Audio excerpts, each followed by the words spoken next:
Namo tassa bhagavato arahato samma sambuddhassa. Namo tassa bhagavato arahato samma sambuddhassa. Namo tassa bhagavato arahato samma sambuddhassa.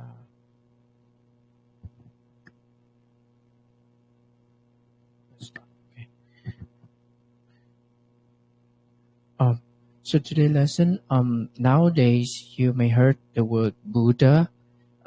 These days, some people outside, they claim themselves a Buddha, or a real Buddha, or a live Buddha, or the one who enlightened one.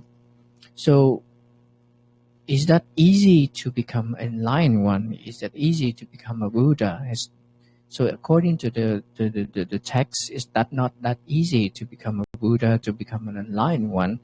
You have to go through a long process. It's a difficult one.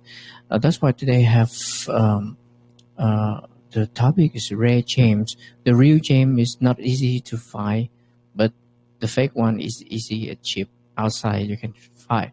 So the teaching, today's topic is based on the text called Numerical Discourses. So one time when the Buddha was in Vesali, there's a group of 500 Lichavi princes. They come and visit the Buddha. So some Lichavi, they wear the whole blue, like with blue complexion, clothed in blue, and wearing blue ornament. Some others, they wear all yellow and clothed in yellow and yellow ornament. Some wear totally red, like with red complexion, red clothes, and red ornament. Some totally in white, with clothes in white and ornament in white. So they come 500 prince like that, and they visit the Buddha. Even they try to decorate themselves with various color, beautiful complexion like that. But compared to them, the Buddha seems outshone them with in beauty and glory. So because of that, there one Brahmin at that time. There one Brahmin visit the Buddha too, and when he saw the situation like that, he has an idea in his mind, and he talked to the Buddha that, "Venerable sir, I have an idea flash upon me." So the Buddha said, "Yeah, let it shine upon you." He allowed to spread out, and he said that like a fragrant pink lotus that blooms in the morning with pervaded fragrance, let's see the Angirasa illuminator shine as bright as the sun in the sky. So he have a verse, and he praised the Buddha. It's just like a pink lotus, a fragrant pink lotus. When it blooms in the early morning, with the sunshine, it colors beautiful, and it attract many people to come and look for it, and the smell is really calm, really peaceful. So in the same way, the Angirasa is the term to praise the Buddha. It can be translated as illuminator. Anga is the limbs of the body, and rasa is the shine, the radiant. So it's like radiant shine, light come out from his body, shine as bright as the sun in the sky. So he praised Buddha in that way, because compared to the other 500 princes, when they decorate themselves with various kind of color, but they cannot as bright as the Buddha. And based on that verse, the Buddha talked to the audience that it is not only the gem, the special one. He's not only the gem, the treasure, the special one, but there are 5 rare gem or rare treasure. It's hard to find in the world, rarely find in the world. First is the appearance of him, we call the realized one, the perfect one, the fully enlightened one. The second one who can explain his teaching, his training well. The third one is the one can understand his teaching and his training. The fourth one is the one who practice in line with the teaching, if is rare in the world. And the fifth one is the one who is grateful and thankful. So there's this five kind of gem, five kind of treasure is rarefied in the world. So talk about the first one. Why is the one called Buddha or enlightened one is rarefied in the world? Many people can claim themselves as enlightened one, a perfect one, but truly, really enlightened one, perfect one is really hard to find. It is not easy to become a Buddha. For him, according to the text, that he had to practice for a long time. We believe in the cycle of rebirth. So throughout the cycle of rebirth, many existence, he have to practice to perfect himself. He have to practice the 10 kind of perfection. So some of them like giving into it perfectly. So it is you can imagine that when you see someone in help, you give them something, but not all the time you want to give them. Sometimes you want to give yourself, and sometimes after you give, you regret. I should give of myself, not to give that person. But he himself have to practice into it perfect, giving imperfectly, or morality perfectly, something like that, and 10 kind of perfection. And when a person who want to become enlightened one, a Buddha, he not only practice one, but the whole 10, not one time, but many times, not 2 times, 50 times, 100 times. Cannot practice in one day, 1 month, or 1 year, but it's a long time. And it records in the text that he have to practice for Sankhya and 100,000 kappa. So kappa is the word that used for the lifespan of the universe. So 1 kappa is the lifespan of the universe. You can imagine like the occurring of this earth until it lasts for a long time and into its perish. So in the same way, it's called 1 kappa. So he have to practice long more than that. So that's why it is to say that truly become a Buddha is not that easy. And even when you look at the real story of him during the ancient India, also it's not easy to become enlightened one as we look at the history of the real Buddha. Before he was a prince, he was a king. Actually, he was a king after his father gave the throne to him, but he found that it is not the true happiness, and because everybody have to face a lot of suffering when they get older, face a lot of suffering when they get sick. So he want to find the way out of that problem. So he gave up the kingship, go to the forest, and practice for 6 years. You can imagine that we are normal people. We live a better life, not a luxurious life, but it's not easy for us to give it up. How about king? Have to give up everything and become an ascetic and practice in the forest. It's more and more difficult. And he not practiced for 1 year, he practiced for 6 years. He tried many methods to find a way that we practice nowadays, the method we practice nowadays. So it is not that easy to become a Buddha or enlightened one. This is the first one I want to talk. That's why he is the rare gem or the rare treasures is hard to find in the world. So the second one we want to talk is the person who can explain the teaching and the training that has been proclaimed by the Buddha. So the word teaching and training, it translates from the word called Dhamma Vinaya.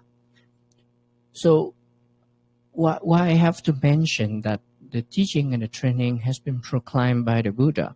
Because nowadays you may see that many people, they have their own idea, they have their own philosophy, and they can teach by their way.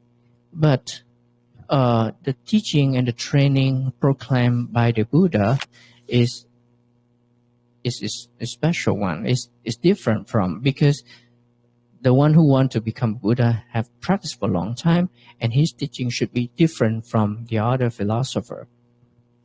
So the one who can explain his teaching, and his training is the different one. So the word Dhamma Vinaya is the word referred to the whole teaching of the Buddha, which can be summarized in three form training. Three form training is the morality, the concentration, and wisdom. So if we can master these three form training, so we master the whole teaching of the Buddha. And Dhamma Vinaya, the word Dhamma means nature or universe nature. So what he teach is not really difficult to understand, but it's based on the nature, the really nature. So what is the nature of the universe? Everything is impermanent. Nothing lasts forever. What is the nature? Everything is unsatisfactory. We cannot satisfy. And everything is not really belong to us. It's non-self. So that is the universe nature. So the Dhamma, his teaching is not far away from this universal nature. And the Vinaya is training. So training restrain the improper behavior which can be tamed. So we all, sometimes we good, sometimes we bad. We have the improper behavior. And that improper behavior should be tamed, should be fixed to be a better person. So that is Vinaya means. So his teaching is Dhamma, nothing far away from the true nature of things, and train ourselves to be a better person. That is Dhamma and Vinaya. It can be understood that Dhamma Vinaya is for the person who have less dust in their mind, dust means defilement. And the one who have less dust in their eyes, less defilement, they want to remove the dust. It hurt them. The defilement hurt us. So we want to remove it. So the Dhamma Vinaya, his teaching, to help us to have us the basic thing to try to remove our defilement. And it is not just a philosophy that you can listen to his teaching and thinking and reasoning. His teaching is not only for listen and thinking, but should apply into practice and bring happiness into our life. So that is the Dhamma Vinaya means. And follow the Dhamma Vinaya proclaimed by the Buddha, we can step by step produce the path and fruition state. It means that we eradicate some kind of defilement until we are freely, totally emancipation. So that is the Dhamma Vinaya means. So the person who can explain his teaching according to the text, according to what he really teach, is rare to find in the world. And some people can truly understand what the Buddha proclaimed is also difficult to find. Some people, there are many people in the ceremony, in the ceremony, many people come to the temple, but not all of them truly understand the teaching of the Buddha. They might enjoy the ceremony, enjoy the ritual things, but truly understanding is really hard to find. And among the person who listen to the Dhamma talk, understand the Dhamma talk, not all of them can practice well. So that is the fourth kind of person is rarefied, is a rare gem. So, and practice accordingly to the teaching. So what is called practice accordingly? It refers to practice the preliminary of the teaching of the Buddha, and it leads to 9 supramundans. So 9 supramundans refer to 4 paths, 4 fruition, and 1 nibbana. So 4 path and 4 fruition is referred to 4 level of the noble person, and each level you will have a capability to reduce or eradicate some kind of defilements. Up to the last level, Nibbana is totally free from all kind of defilement. And the first step, the preliminary step to reach the 9 supplements is referred to morality. Everything starts with morality. So practice in accordingly to the teachings means start with morality. Morality refers to the precepts that lay down even to the monk or to the lay person, and is up to the high level. Some really difficult called Dutanga. You may see that some monks, they live really simple in the forest. That is the highest one. It's really difficult one. But the Buddha not ask us, everybody have to do the same. It according to you, which one's suitable for you. But everything starts with conduct, with morality. So what is the morality for the lay person? Start with 5 precepts: not killing, not stealing, not not sexual misconduct, pray the happiness of others' family, not to lie, and not taking alcohol, because that lead to heedlessness. Because when you drink too much, you are not really wise anymore, and you might commit unwholesome things. So that is the 5 precepts. That is the basic morality for the lay person who follow the teaching of the Buddha. And based on that, you may practice higher and higher until you can eradicate some kind of defilement and not let the defilement control you and make your life be better. So that kind of person is really, really hard to find. There's many people and claim themselves as I'm a Buddhist. I go to the temple for a long time since my grandfather, my grandmother, something like that. But some of them don't really understand, and some of them cannot practice accordingly, not keep the precept well. So that's why I say it's rarefied. It's the 4th kind of person is rarefied in the world. So the 5th kind of person is the person who is called grateful and thankful. I use the picture that the lady, she is grateful and thankful to her father. So the grateful person is the one who knows that what had been done for him or her by other. The grateful person is able to pay back even the sovereignty, the kingship, to the person who have him or her when they are in need, even give them a meal for even a day. But because they're grateful, they try to repay the other person who helped them in the past. The thankful person is the one who receive the gratitude from other, who experience, who know it, and accepts that, oh, that person is our benefactor, is my benefactor, is my helper, and try to repay the person. So that kind of person is really is hard to find, is rarely find in the world. It's easy to receive from other person. Everything is free because they give us free.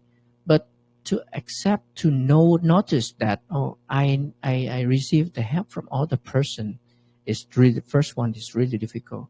And to try to repay them is another thing really difficult. But if we can do that, become a grateful and thankful person, so we become a rare gem and hard to find in the world. So these today's topics, there are 5 kind of gem or treasure is really hard to find in the world. The Buddha, based on the occasion that the group of literary prince come to him, but cannot outshine him, and he based on that he gives us that there are 5 gems, 5 treasures hard to find in the world. The perfect one, the fully enlightened one, is really hard to find. The one who can explain his teaching, his training well, accordingly to what he has proclaimed is hard to find in the world. The third one is the person can understand the teaching and the training of the Buddha. The fourth one is the one who practice accordingly and start with morality, with conduct. And the fifth one is the person who is grateful and thankful, even receive just one meal for one day. So that is 5 kind of gem in the world. So you may look at these 5 gems and you say, oh, it's nice, really nice like that. But have you ever think that where the gem come from? It's come from a rock. Where's the diamond come from? It's just a normal rock, a normal carbon or something like that. And because of their characteristic, so people bring them home and try to polish them and make them become a good gem or a diamond. So why we just praise order? Why don't you make us become a rare gem, become a rare treasure? We cannot reach the highest level, but we can start with the lowest one. Try become a grateful person, a thankful person. We receive help from others, like our parents. They are our benefactor. They give us food. They give us drink. They help to raise them we up. And other person who help us too. Try to be a grateful and thankful person. Appreciate them and try to repay them when we can, when we possible. Or we can practice the teaching of the Buddha accordingly. Start with morality. Keep 5 precepts well. Not to kill, not to steal, not to lie. Keep the happiness of family. Not to drink alcohol. To have us to have more wisdom. And start with that. Or we try to understand the teaching of the Buddha. And when we understand well, thoroughly, we can share with others, bring happiness to other person. That is the way we can make ourselves become a rare gem, a rare treasure in the world. So today's topic, 5 kind of gem. It's hard to become the highest one, but you can try with the other one. So thank you for your listening. Okay, discussion time. I just want to iterate what he just said. And if you have any question, you can interrupt me and ask at any time. So I just want to iterate the diamond. As you all know, where's diamond come from? Anyone? Huh? From rock, right? Not all rock are diamond. Just some rock. Some rock have the characteristic that can become diamond, right? But when you see a rock that had the potential, diamond potential, and can you recognize there's diamond in there? No, you can't. So how can you make a diamond out of a rock? Huh? You find it, and then what else you need to do? You need to crack it open, cut it, polish it, right? In order to become very beautiful, precious, and very expensive, right? So the same way, we all have goodness in ourselves, right? If you don't practice, you don't cultivate, you don't polish yourself, will you ever be a great person? Can you? Can you just do whatever you want to do, hurt anyone you want to hurt? Can you be brave? Can you be proud to be a good person? You can't?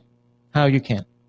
Let's say that you have the good nature in you, but you don't want to practice, you don't want to bring it out on you.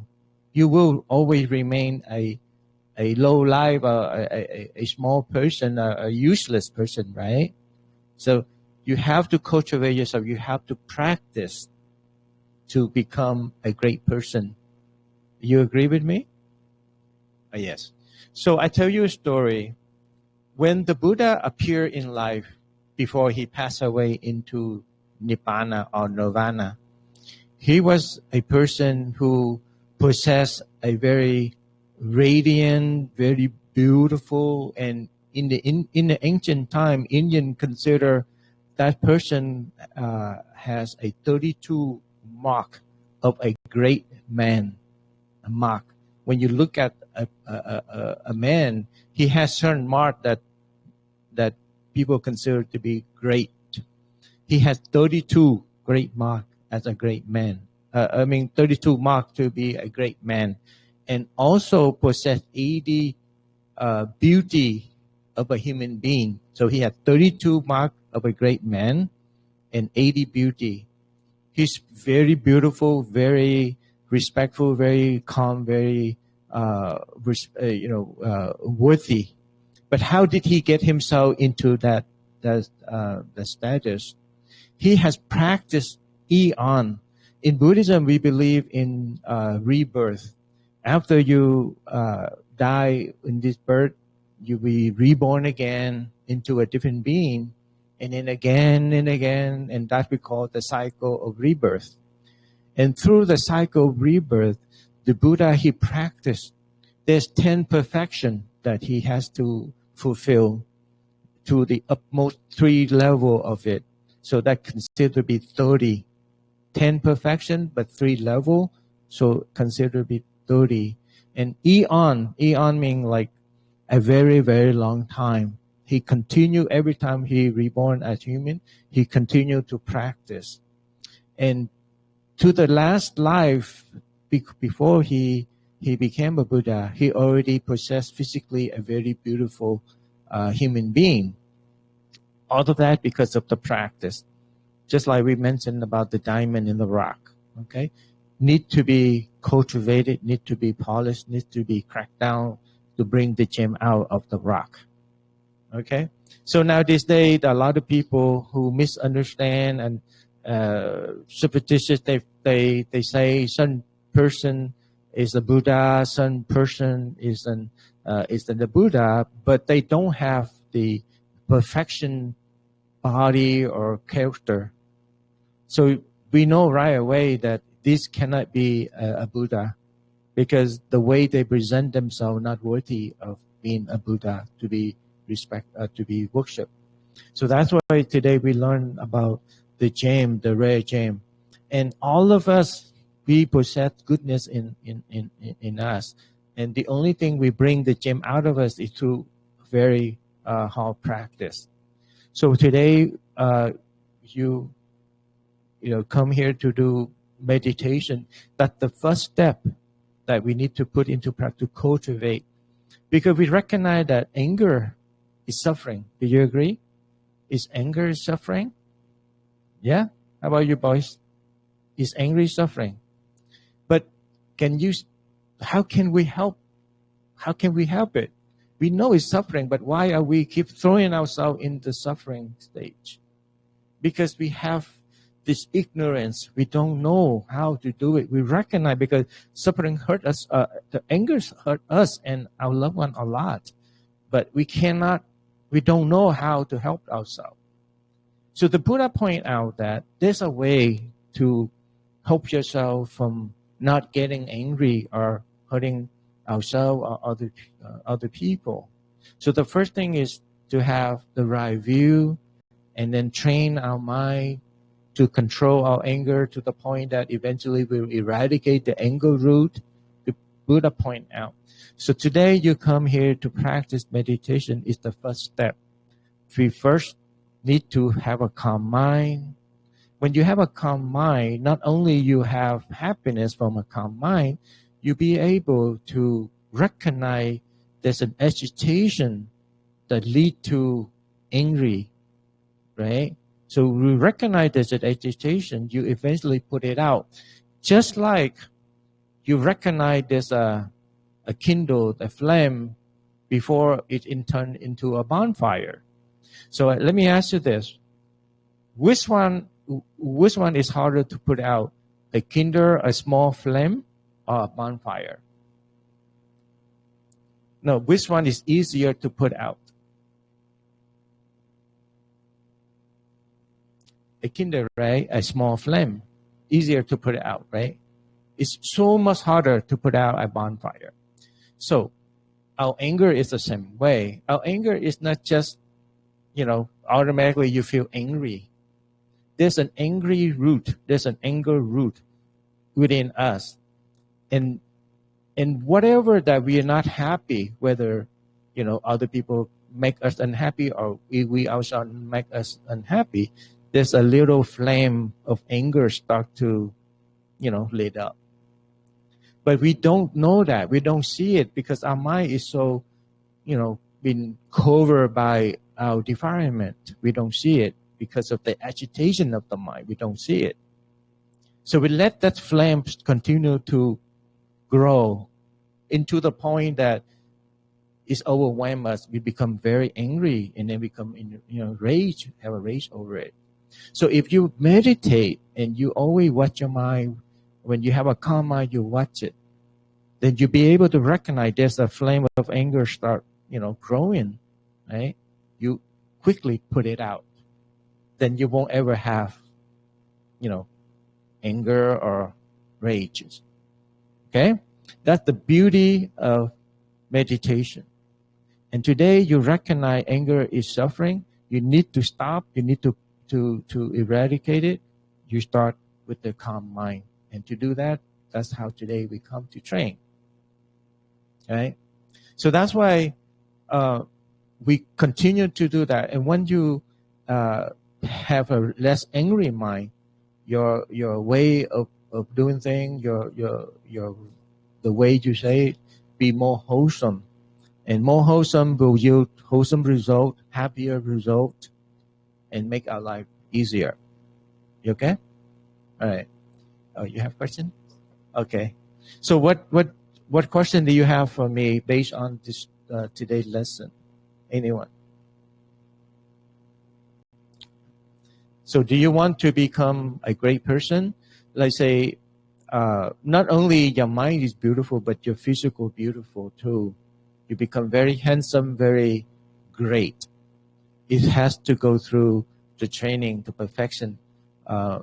The 10 perfection that we have is the first one is generosity.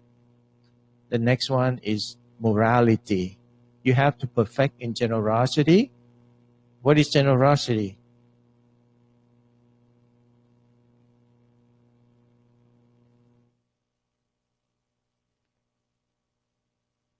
Something for other people. You feel? You generally is you be generous, right?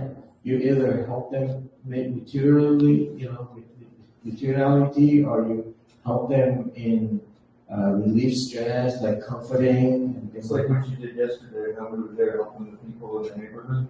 That was generosity. Oh, generosity, like giving, and not just only giving material, but giving with God, with helping comfort our people. Okay, so that's generosity. You need to perfect that. Perfect it. Try to be. Do it at all time. The next one is morality. What is morality? What is morality? Conduct and morality. Morality is the like in Buddhism we have 5 precepts. Okay, what is the first one? What's the first one? Not killing. Okay, the first one, not killing living beings. Second one is not. Yeah, that's the 5th one. Second one. That's the 4th one. No killing, the first one. No. Oh, you say stealing? Oh, sorry, I didn't hear you. Okay, so the first one we go in order, so easier for us to remember. The first one is no killing living beings. Second one is no stealing. Go in order. Okay. Third one is sexually misconduct, which means you break someone else's family happiness. Fourth one is lying, and the 5th one is no alcohol, no drug, any intoxicant substance. So that's the basic morality for a lay people like you. Okay, there's 2 types of Buddhists: lay people and monastic. Monastic like us, lay people like you. So for the basic morality for lay people, that's the 5 precepts that you need to perfect. Okay, and then pertaining the precept, you also have conduct. Conduct in helping other people, serving other people, be respectful to other people, things like that. So you try to perfect it. Try to do it all time, consistently and persistently. Not like one day I feel like doing it, I do it. The next day I don't feel like doing it, I won't do it. You have to continue to do that to guarantee. And then the third one is the nekamat, right? Is the renunciation. You wanna? Yeah. So for the fourth one who practice according to the teaching, like I said, is start first with the morality, with the conduct we do with the 5 precepts. He say, furthermore, you can do is try to start giving generosity, taking care of the parents. Also consider as kind of conduct, because like I said, the parents is the one who have to grow us up, to give food, to give drink to us when we need, we just still a baby. So when they in need, taking care of them is also kind of conduct to pay back what they have done to us. Not only parents, but the person who take care of you when you were still a baby, when you still a kid. Also, it's a kind of conduct. And attaining the one who practice the ascetic, the Brahmins who practice, also kind of conduct, good conduct. Yeah, that's great. So that's why if you keep practice morality, eventually you will perfect your way of looking. That's why if you don't kill, you have a long life, you have a happy life. If you don't kill, you don't torment others, you will have a healthy life, a very pleasant life. So a lot of people, they may have a long life, but they endure life with a lot of pain, a lot of problem with their body. It's because in the past they have tormented other people or other living beings, so that they reap the result of having an unhealthy body. They always experience pain in their body in some level. So things like that. So if you practice morality, you not only have a beautiful body, beautiful image, or beautiful physique, you also have a very healthy and happy life in that way. That's basic of morality practice. Okay. And he said that there's a benefit to from practice meditation, that you have a calm mind. We have the example that a pond, a lotus pond. When the lotus pond is covered by a lot of algae, you cannot see clearly everything inside, like the fish or the other things at the bottom, at the lowest level of the pond. But if the pond is clear, the water is clear without algae, without the leaves cover, you can see it clearly. So the same way for practice meditation. Yeah. The calm mind, you see things clearer. The agitated mind, you cannot see things clearer. That's why you commit a lot of unwholesome act, because your mind is continually agitated. And agitated because of the greed, anger, and delusion. So whatever the action that you take is only pertaining to greed, anger, and delusion. And whatever that is done because with the motivation of greed, anger, delusion, always lead to suffering or dissatisfaction. And that's how in this life, in this world, we struggle too much, we face a lot of suffering. It's because of greed, anger, and delusion. So we practice meditation to calm our mind.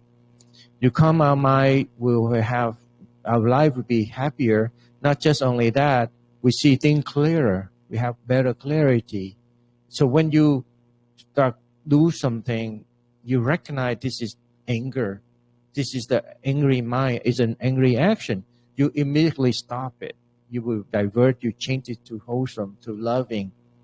If you do something that you recognize that this is greed that leads to suffering, you change it. You don't do that that way anymore. You change it to a better way, so that way you will be happier. Okay. Like you said, if you can recognize the greed, you can stop it, prevent it. So if when you practice meditation, your mind calm and clear, you can see it clearly. So when the greed arise in you, like you see someone's property and you like it, you want to take it. You want to take it and bring it home for you, but you see it, it's greed. It's not good, it's defilement. So when your mind calm peace uh, with the meditation, you see it clearly, then you can stop to prevent it and not to steal other property. That's the beauty of practice meditation. Yeah. Sometimes knowing the problem alone is not enough, because a lot of us know that anger is suffering, but we cannot control ourselves, right? We keep continue to be angry at other people. We hurt ourselves, we hurt other people. So it's good that we recognize the problem, but that's not enough. We need to put into practice. So we practice meditation. We recognize right away that this spurt of anger, you will, because of the calm mind, you recognize is the spark that lead to anger. You eventually put it out.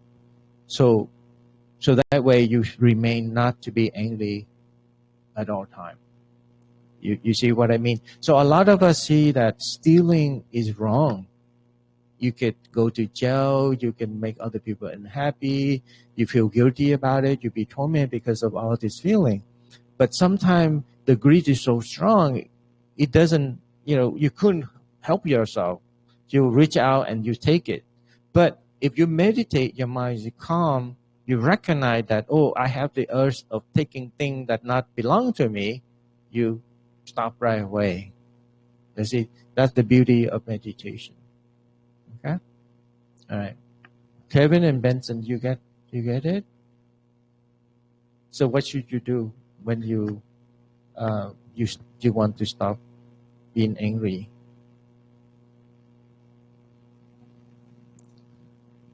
Okay, meditation, but how, with meditation, how can we prevent ourselves from getting angry?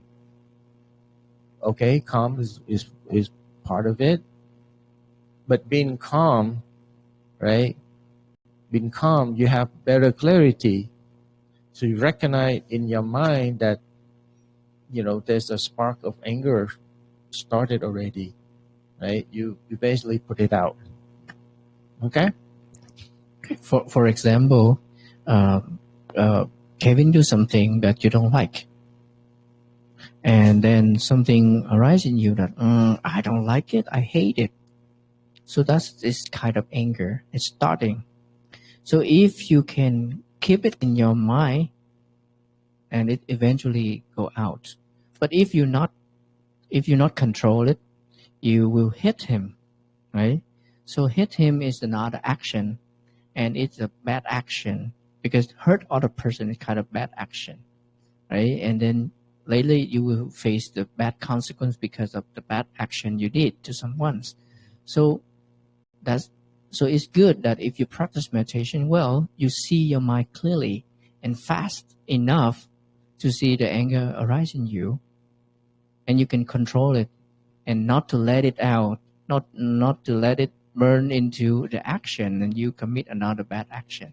That's the beauty of practice meditation, looking at your mind, your anger.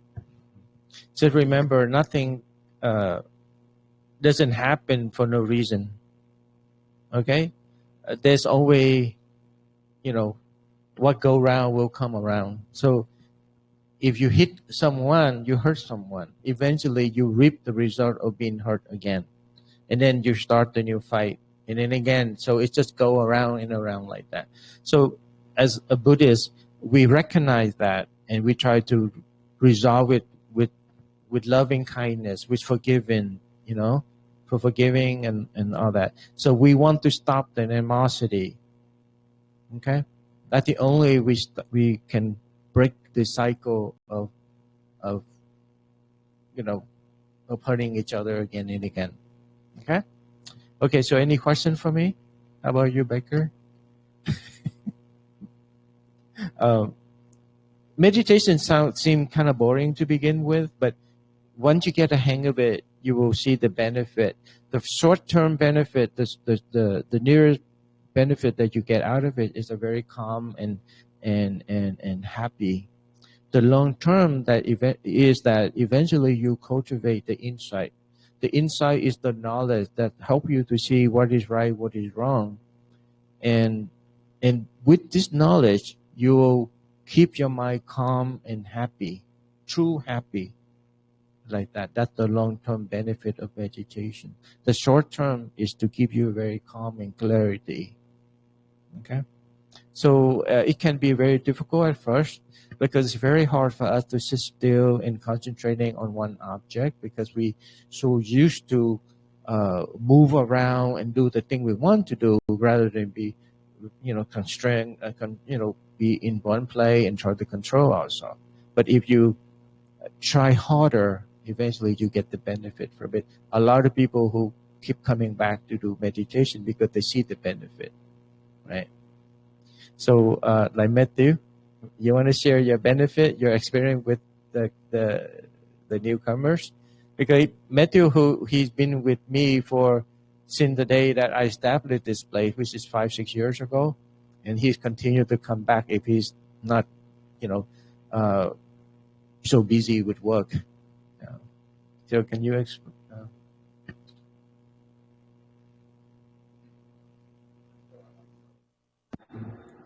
practicing and getting better at meditation myself, so but it does get less boring.